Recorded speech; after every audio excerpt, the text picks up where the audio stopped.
Good morning student, मैं सुमन संधू। इस YouTube channel पर आपका स्वागत है। तो मैं अपनी जो बुक है नॉलेज एंड करिकुलम, तो उसमें अपना टॉपिक चल रहा है शिक्षा का सार्वजनिकरण। तो उसमें मैंने पहले आपको इसका अर्थ बता दिया था। इसका अर्थ के बाद मैंने इसका महत्व, उसके बाद इसके उद्देश्य के बाद इसके जो इसमें समस्याएं यानी शिक्षा के सार्वजनिकरण में जो समस्याएं आ रही वो, उसके बाद उसके उपाय बताए थे, फिर उसके उद्देश्य बताए थे। उपाय के बाद इसके उद्देश्य क्या है, फिर इसकी आवश्यकता क्या है। उद्देश्य तो देखो, जो हमारी सार्वजनिक शिक्षा है वो सबके लिए अनिवार्य एवं निःशुल्क है, और उसका उद्देश्य ये है कि ज्ञानार्जन। एक तो हमें क्या करना है, शिक्षा के माध्यम से सबकी क्या करनी है, ज्ञानार्जन देना, उनकी नॉलेज बढ़ानी, ज्ञानार्जन हो गया। उसके बाद है बौद्धिक एवं मानसिक विकास। शिक्षा का सार्वजनिक शिक्षा का उद्देश्य है बौद्धिक एवं मानसिक विकास। उसके बाद है शारीरिक विकास, किसका, बच्चे का शारीरिक, मानसिक और संवेगात्मक विकास। उसके बाद उसमें है कि नैतिक एवं चारित्रिक विकास, किसका, सार्वजनिक शिक्षा सबके लिए शिक्षा है, जिसमें कि नैतिक और चारित्रिक विकास हो गया। उसके बाद जो हमारा संस्कृति का विकास हो गया, संस्कृति के विकास के बाद सामाजिक कुशलता का विकास, और सामाजिक कुशलता के विकास के बाद है व्यक्तित्व का सर्वांगीण विकास, किसका, व्यक्तित्व का सर्वांगीण विकास। और व्यक्तित्व के सर्वांगीण विकास के बाद आता है जीविकोपार्जन, यानी कि शिक्षा के माध्यम से जीविकोपार्जन।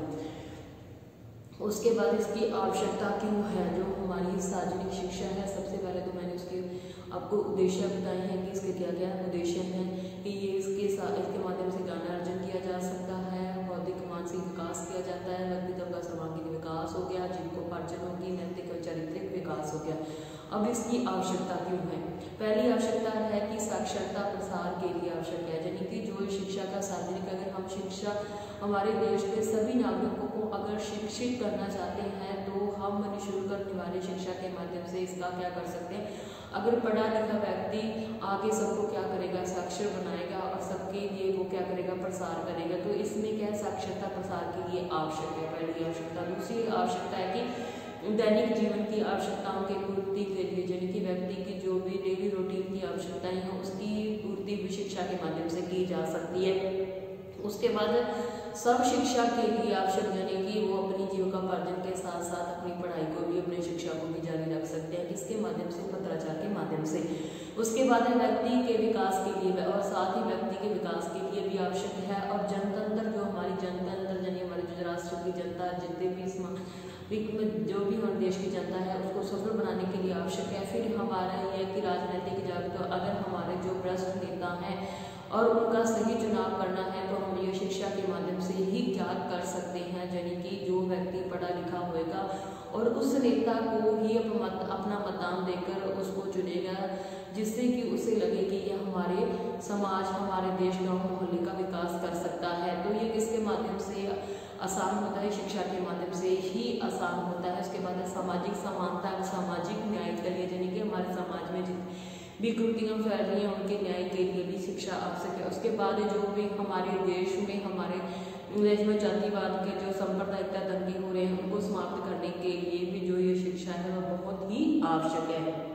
तो ये सारी इसकी आवश्यकताएं होगी। और जो आज हमारा टॉपिक है वो है कि जो हमारा भारतीय संविधान है, भारतीय संविधान में शिक्षा का सार्वजनिकरण, यानी कि भारतीय संविधान में शिक्षा का सार्वजनिकरण, भारतीय संविधान में इस शिक्षा सार्वजनिकरण के बारे में क्या क्या कानून बनाएंगे। इसमें सबसे पहले देखो, जो हमारा भारतीय संविधान की धारा 45 में, कौन सी भारतीय संविधान की धारा, भारतीय संविधान की जो धारा है, कौन सी धारा, 45, कौन सी है धारा 45, यानी कि धारा 45, जो हमारी धारा 45 यानी कि 45 धारा है, उस धारा के अंतर्गत यह प्रावधान किया गया कि जो हमारी शिक्षा है वो निःशुल्क एवं अनिवार्य शिक्षा का प्रावधान है। हमारी कौन सी धारा में, धारा 45 में, जो हमारे बच्चों के लिए है 6 से 14 वर्ष तक के बच्चों के लिए, 6 से 14 वर्ष तक के बच्चों के लिए निःशुल्क एवं अनिवार्य शिक्षा का जो प्रावधान है वो जो हमारी धारा है 45 के अंतर्गत है। उसके साथ ही राज्य इस संविधान, यानी कि जो हमारे देश में, हमारे भारत में जितनी भी स्टेट्स हैं, यानी राज्य हैं, राज्य इस संविधान के प्रारंभ में 10 वर्ष की कालावधि के भीतर, यानी कि जितनी भी हमारी स्टेट्स हैं हमारे भारत देश के अंदर, उन्होंने 10 वर्ष तक, कितने 10 वर्ष तक, कितने 10 वर्ष तक की कालावधि के भीतर सभी बालकों की 14 वर्ष की अवस्था जो उनकी है 14 वर्ष की अवस्था की समाप्ति तक निःशुल्क एवं अनिवार्य शिक्षा देने के लिए उपलब्ध कराने का प्रयास करेगा। जिनके जितने भी हमारे राज्य हैं उन्होंने 10 वर्ष तक कहा है कि 10 वर्ष के अंदर तक जितने भी 6 से 14 वर्ष तक के सभी जितने भी बालक हैं उन बालकों को, सभी बालकों को अनिवार्य एवं निःशुल्क शिक्षा से पूर्ण किया जाएगा। यानी कि उसके माध्यम से हमारे सभी जो छात्र हैं, जो बच्चे हैं हमारे देश, राज्य, स्टेट, गाँव, शहरों को उनको शिक्षित किया जाएगा। इस धारा के में यह प्रावधान किया गया था कि 10 वर्ष तक हम सभी बच्चों को क्या कर देंगे, साक्षर कर देंगे। कितनी आयु तक के 6 से 14 वर्ष तक की आयु के सभी बालकों को। उसके साथ ही इस धारा में सार्वभौमिक, यानी सबके लिए सार्वभौमिक निःशुल्क शिक्षा व्यवस्था करने का संकल्प लिया गया है। और इसी धारा कौन सी 45 में सबके लिए सार्वभौमिक, यानी कि सबके लिए निःशुल्क शिक्षा की व्यवस्था का भी संकल्प किया गया है। और यह धारा संविधान का उल्लंघन नहीं करती, यानी कि यह जो धारा है 45 वह संविधान का उल्लंघन नहीं करती। एवं विद्यालयों को सरकार के अनुदान, यानी कि जो हमारे विद्यालय हैं, विद्यालयों को अनुदान प्राप्त करने का मार्ग भी क्या करती हैं, प्रशस्त करती हैं उनके दान। और आर्टिकल 23 भाग 1, कौन सा आर्टिकल है,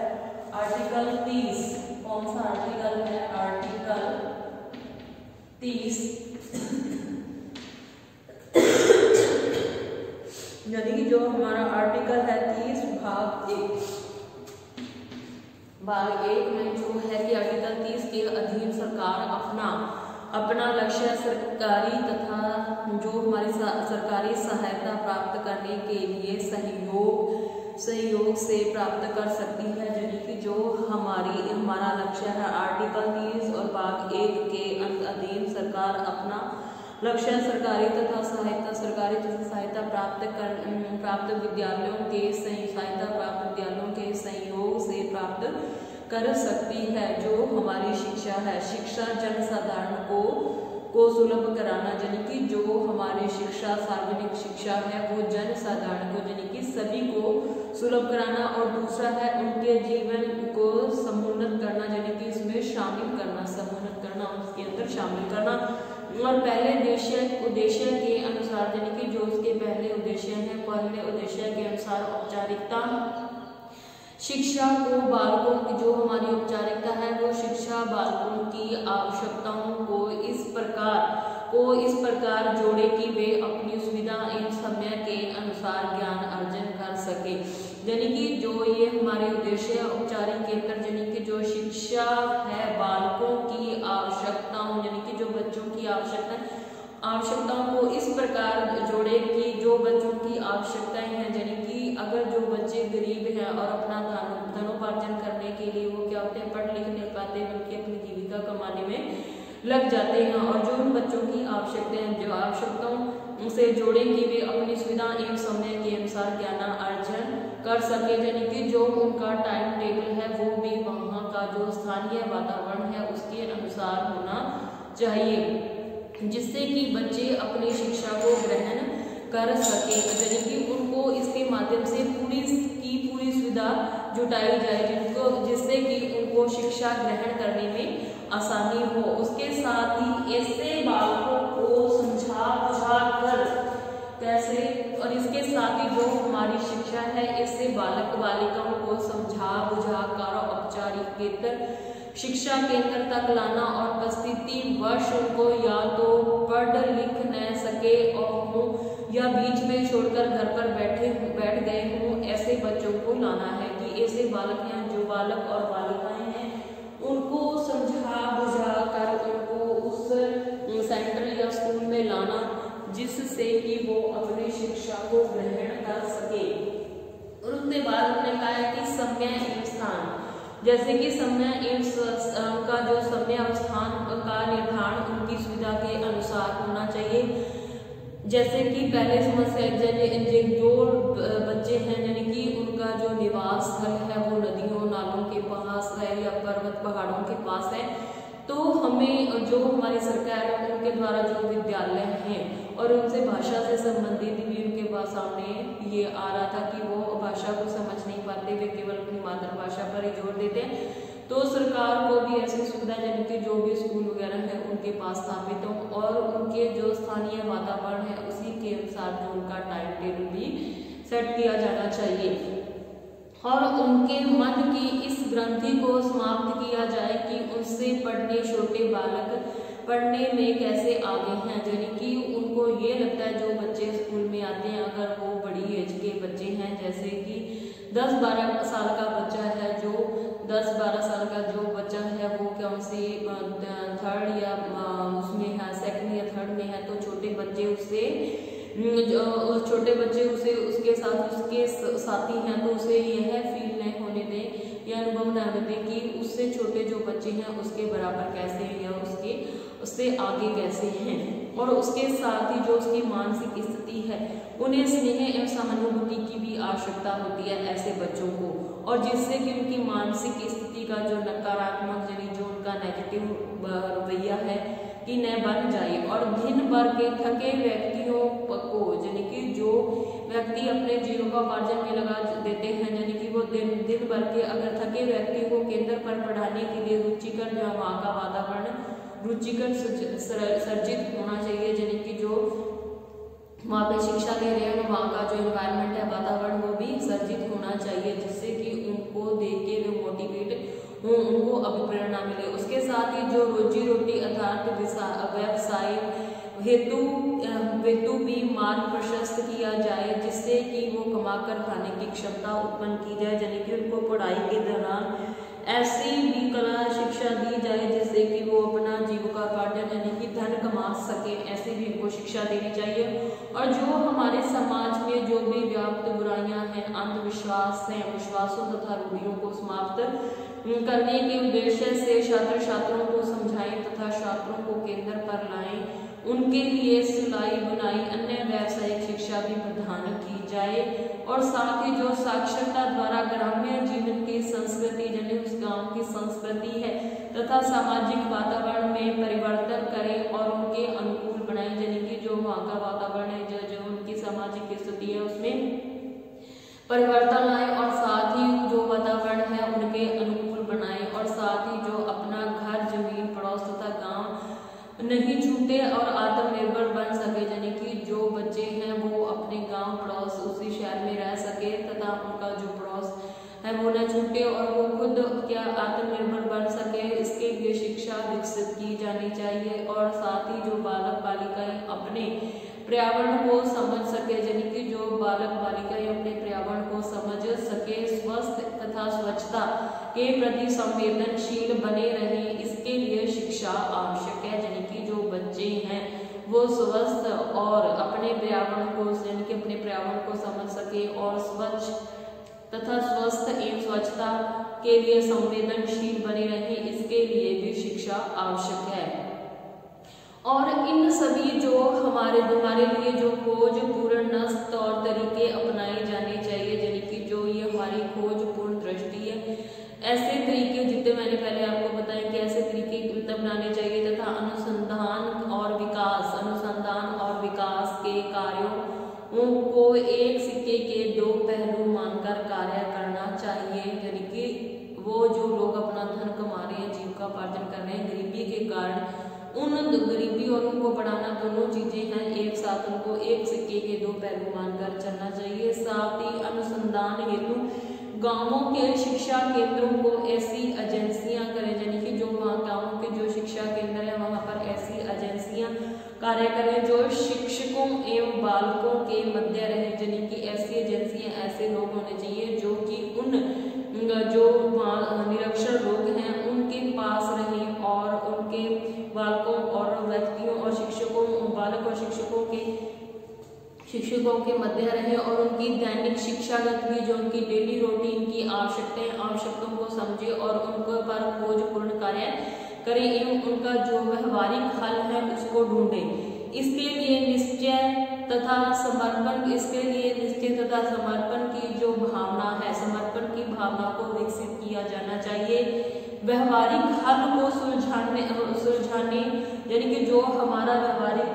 है उसमें जो स्थल है या कदम है वो उठाना चाहिए सुलझाने में बड़े उद्योगपति एवं जो हमारे समाज सेवी हैं, जो हमारी संस्थाएं हैं, जो भी आर्थिक सहयोग हेतु प्रेरित किया जा सकता करना चाहिए, उठाना चाहिए। और साथ ही जो हमारे शिक्षा संस्थाएं हैं, शिक्षा संस्थाओं को प्रत्यक्ष तथा अप्रत्यक्ष रूप से इस दिशा की ओर यानी कि जो हमारे प्रत्यक्ष एवं अप्रत्यक्ष रूप से इस दिशा की ओर सही कदम उठाना चाहिए, जिससे कि जो हमारी शिक्षा है,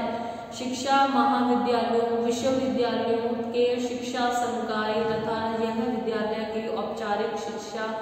के शैक्षिक पहलुओं पर कार्य करें और जो हमारा अनुसंधान एवं खोजपूर्ण रवैया सामग्री को बनाएं और साथ ही जो हमारी प्रशिक्षण की वास्तविकताओं से जोड़ें, यानी कि जो हमारी ट्रेनिंग प्रशिक्षण की जो हमारी वास्तविकताओं से जोड़ें तथा औपचारिकेतर शिक्षा को परीक्षा के जाल से निकालकर, यानी कि औपचारिकेतर जो हमारी शिक्षा है उसको परीक्षा के जाल से निकालकर स्वायत्तशासी बनाए, जिनकी मान्यता प्रत्येक क्षेत्र में हो, जिसकी मान्यता क्या है प्रत्येक क्षेत्र में हो। जो औपचारिक क्षेत्र है, औपचारिकता केतर शिक्षा के पाठ्य सामग्री, पुस्तकें, बाल साहित्य एवं शिक्षण सामग्री तथा ग्रामीण अंचलों से संबंधित होनी चाहिए, यानी कि जो उनकी शिक्षा है वो जो उनकी पुस्तकें पाठ्य पुस्तकें सामग्री ऐसी होनी चाहिए जो कि बाल साहित्य और शिक्षण सामग्री एवं जो ग्रामीण अंचलों से संबंधित होनी चाहिए। और साथ ही जो शासन तथा समाज दोनों को सोचकर, जबकि जो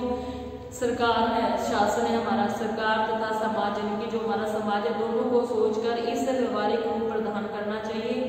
इसमें है कि समर्पण की भावना इन जो हमारे शैक्षिक कार्य है, शैक्षिक कार्य में जुट जाना चाहिए। और इसके साथ ही जो हमारी राष्ट्रीय शिक्षा नीति 1986 है और सबको अच्छी शिक्षा, कौन की हमारी जो राष्ट्रीय शिक्षा 1986 कौन सी राष्ट्रीय शिक्षा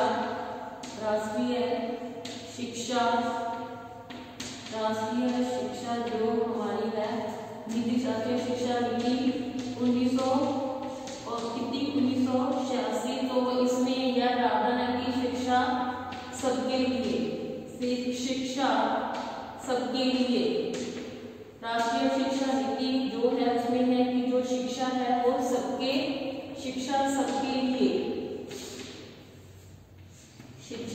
सबके लिए जो राष्ट्रीय शिक्षा नीति 1986 में है कि जो शिक्षा है वो सबके लिए अच्छी शिक्षा है। और उसके साथ ही तथा आचार्य राममूर्ति ने समिति ने शिक्षा का सार्वजनिकरण, जो हमारी आचार्य राममूर्ति समिति है, कौन सी आचार्य राममूर्ति समिति है, जो समिति में सार्वजनिक शिक्षा, कौन सी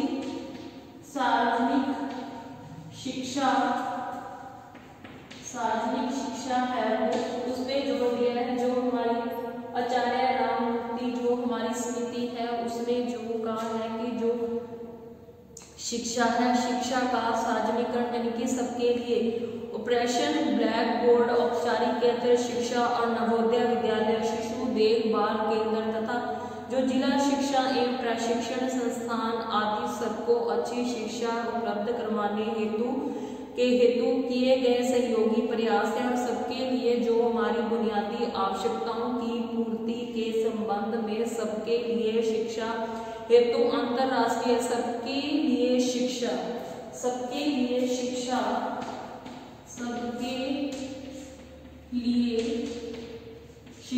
है जो अंतरराष्ट्रीय सबके लिए शिक्षा अंतरराष्ट्रीय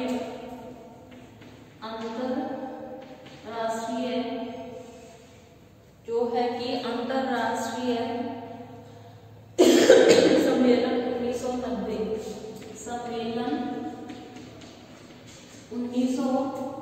1990 अंतर्राष्ट्रीय सम्मेलन 1990 में सन 2000 तक 1990 से सन 2000 तक समस्त बालकों, पुरुषों, प्रौढ़ जो बूढ़े लोग हैं ने निरक्षरता उन्मूलन करने तथा सभी को शिक्षा उपलब्ध करवाने अंतर्राष्ट्रीय सहयोग का जो प्रदान करने का संकल्प किया गया है। और इसके जो निम्नलिखित लक्ष्य हैं, पहला लक्ष्य है प्राथमिक शिक्षा का लक्ष्य। पहला लक्ष्य इनका है जो है वो है प्राथमिक शिक्षा का लक्ष्य। प्रत्येक देश में 6 से 14 वर्ष की आयु के कम से कम 80% बालक, यानी 6 से 14 वर्ष तक के जितने भी बच्चे हैं वो कम से कम 80% तक बालक बालिकाएं जो है इनको प्राथमिक शिक्षा निर्धारित लक्ष्य जो हमारी शैक्षिक उपलब्धियों के समान स्तर प्राप्त हो सके, यानी कि 80% तक जो बालक बालिकाएं उनको शिक्षा प्राप्त हो जाए। और साथ ही प्रौढ़ शिक्षा का लक्ष्य, यानी कि जो हमारे बड़े व्यक्ति लोग बुजुर्ग हैं उनको सभी के लिए बुनियादी शिक्षा, दक्षता और ज्ञान की सुलभता के लिए पर्याप्त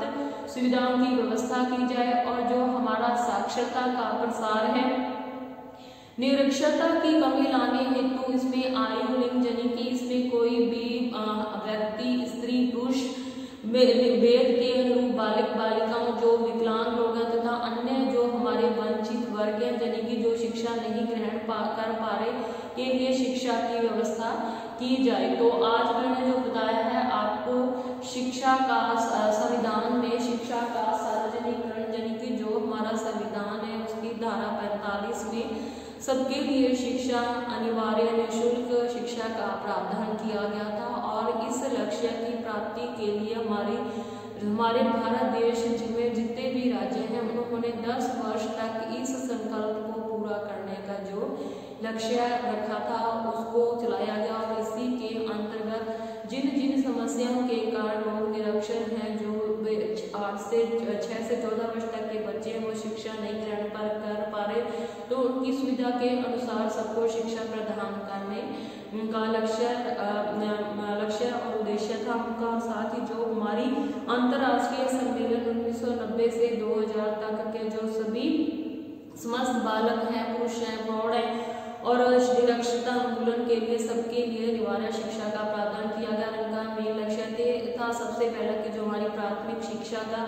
लक्ष्य, दूसरा था प्रौढ़ शिक्षा की लक्ष्य और तीसरा था साक्षरता का प्रसार करना, यानी कि शिक्षा का प्रचार प्रसार करना। तो आज जो हमारा टॉपिक था वो यही खत्म होता है।